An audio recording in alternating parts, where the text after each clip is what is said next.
arestado sa droga ang panganay na anak na lalaki ni Justice Secretary Boying Remulla. Nasa frontline ng balitang yan, si Gary De Leon. Ngayon, hindi ba pwedeng mag-ayos? Hindi ngayon, mas maayos ngayon sapagkat sinisigurado po namin na ang piskal at ang pulis ay magkasama mag-imbestiga ng mga krimen. Sa mga eksklusibong litratong nakuha ng News 5, makikita ang drug suspect na si Juanito Jose Diaz Remulla III. Panganay na anak siya ni Justice Secretary Boying Remulla at pamangkin ni Cavite Governor John Vic Remulla.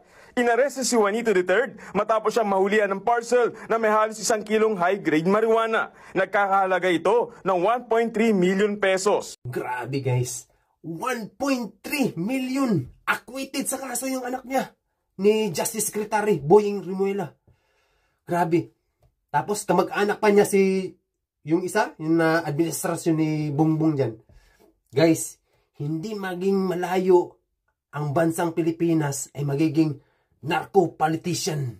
Yan ang sinabi ni tatay doon. Ang kalaban ni tatay, gobyerno. Daming generals, daming mayor, daming congress. Grabe na. Ganun ang mangyayari sa bansa natin. Walang justice ang mangyayari dyan. Acquitted nga yung anak niya. 1.3 nahuli ha. On the spot nahuli. Siyempre, big time ka. Justice Secretary. Opinion ko lang to ha. Opinion ko lang, pwede niyang bayaran tong taga-taas. O kaso ko, ikaw na bahala. Ganun. Ganun ang batas natin dyan.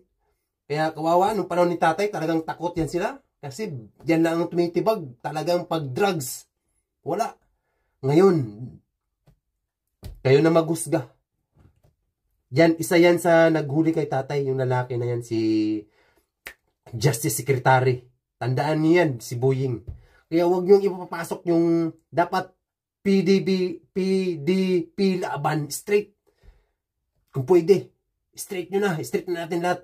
Huwag kayong bumoto sa online. Online vote. Huwag kayo. Pumunta kayo sa malapit na embassy. Doon kayo magboto. Hands-on. Papel. Ganon. Huwag kayo sa online. Delikado. Yun lang masasabi ko. Kaya mag-comment. Ipakalat nyo to. Mag-like.